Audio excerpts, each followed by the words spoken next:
Hi everyone, Mike here with you guys once again. It is time for me to discuss the Game Awards. Now, in previous videos, I basically reviewed the Game Awards or just talked about everything individually as much as I could remember, but I'm not going to do that this time. There's a lot of videos that do that, and there wasn't a whole lot of things to talk about in terms of this trailer and that trailer, or this winner and that winner specifically, in terms of all the different ones.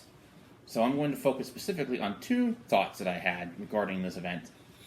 One opinion is my thoughts on the overall presentation, overall trailer reveals, and the other is about the controversy surrounding two games that were nominated this year. Anyway, we're first going to get into my overall thoughts of the reveals that were presented. And I have to say, and this isn't just this event. It's been this way for all of this year and probably all of last year too.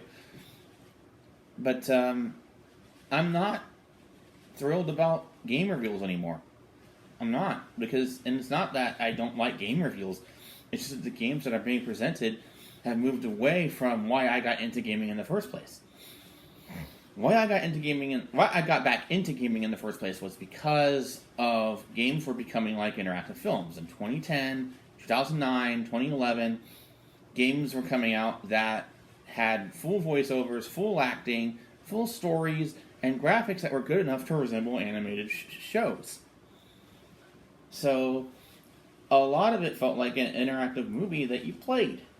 An interactive animated movies that you played. That you got to participate in. And that excited me, and that's why I got back into the medium.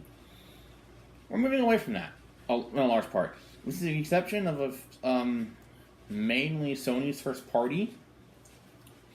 The majority of third-party titles and majority of games in general are multiplayer focused, games as a service, predatory, loot boxes, microtransactions, things of that nature, or phone games that are ported over to consoles because they did really well. Basically just multiplayer shared experiences that are games again. And a lot of people might like that because of the term video game, but that's not why I got back into this medium, and it's making me question whether or not I should continue being in it. I'm gonna give the generation another shot, this generation that we just started. I plan to get the next gen consoles if they ever become widely available. I say if because it really depends on our COVID situation, which is tied to our political situation, and a bunch of other stuff like that, which I'm not going to get into. But basically, I do plan to upgrade to experience next gen. But after that, I don't know. Depending on how things are this generation, honestly, the only thing that's kept me going next gen was Sony. Because of their first-party, story-driven games, and the fact that they brought VR to console.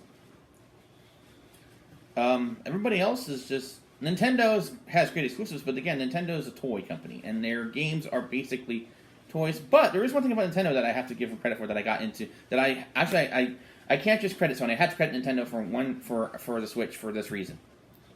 Bringing some of my favorite games from the 360 era on the go. Skyrim, Bioshock on a handheld. There you go. So I got to give Nintendo credit as well as Sony, but overall, when you look at most of the third-party multiplats, they're underwhelming, and they're underwhelming because they're not interactive movies. They're multiplayer co-op online experiences that are meant to go on and on as a service. And I don't like. I have no interest in it. I don't dislike it. I just have no interest in it. It's boring. I got into gaming because of the first two Batman Arkham games, because of Bioshock, the Uncharted trilogy, PS3 trilogy, Mass Effect, GTA, and before it was a game as a service, before that it was a great series,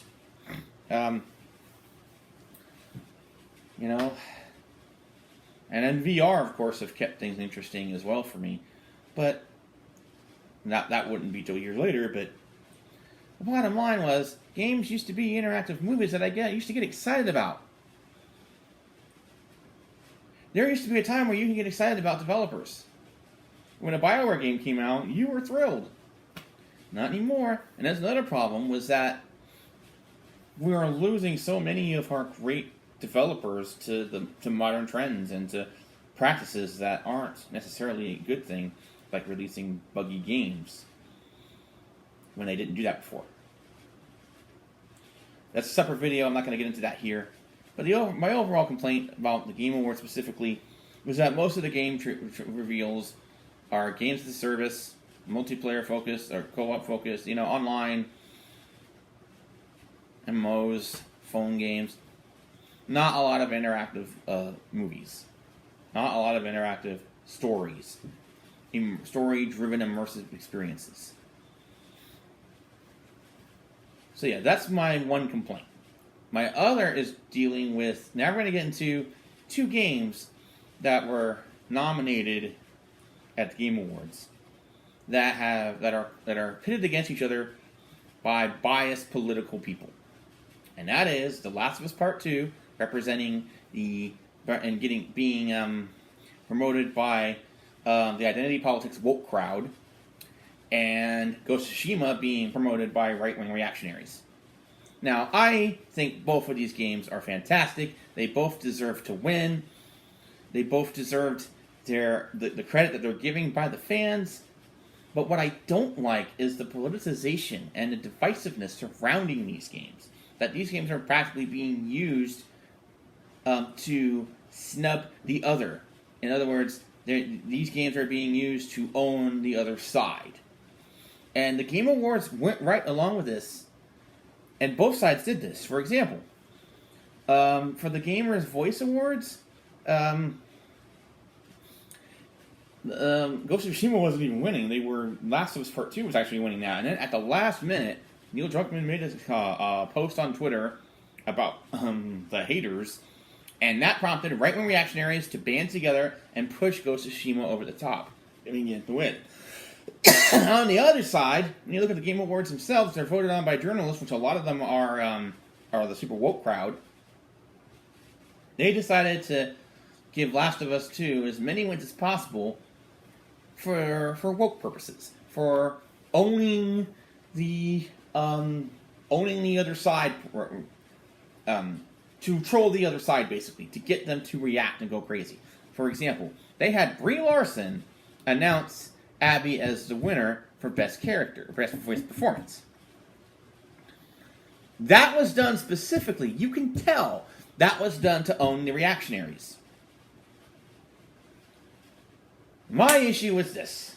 I don't want either of these games to be tools for owning people who disagree with them. I want Last of Us Part 2 and Ghost of Tsushima to be viewed, played, and honored for the great games that they both are. Because at the end of the day, when it all comes down to it, this culture war is owned by Sony. Sony is going to win no matter what. Sony is looking at this culture war and going, PlayStation exclusive versus PlayStation exclusive, no matter what, we're winning. If the culture war was an actual war, Sony would be the weapons manufacturer that would benefit from arming both sides. You see how stupid that is? Look, I get that there were... I went over specifics with the Last of Us Part 2 review. I never reviewed Ghost of Tsushima because I didn't finish the whole thing. But I can tell you that both these games, I hope, can be judged, on their own merit by people who aren't paying attention to this nonsense. And that 20 years from now, people will pick up these games and go, wow, these games are both great. And they can be judged for what they truly are. And they're both fantastic games. They both deserved to win all the awards that they were nominated for. So my issue is not that The Last of Us 2 won over Ghost, or Ghost won player's voice over the other. I think they're both very well deserved. I just wish that they would be judged and played for the right reasons, and that's because, and the only reason is this: they are both great games, and pitting them against each other because you don't like the other group that you're fighting against. To me, I just feel like both these games deserve better. So that's my issue with the whole thing. It's the culture wars and the hate and the negativity surrounding the games, not the games themselves. The games themselves are fantastic, and I want them to be played and honored because they're great games. Anyways, those are my two opinions I wanted to share about the Game Awards. I want to do a video about Cyberpunk and the whole thing surrounding that. That stuff has been covered already, but I still want to vent about it. There is one little bit of things that's not being discussed that I will get into. But anyways, I'll see you next time. And if congrats to both The Last of Us Part 2 and Ghost of Tsushima. In my opinion, you both deserve the wins. You both deserve to win. You're both fantastic games. And I hope that the people in games media and gamers will come to that conclusion. Talk to you later. Bye.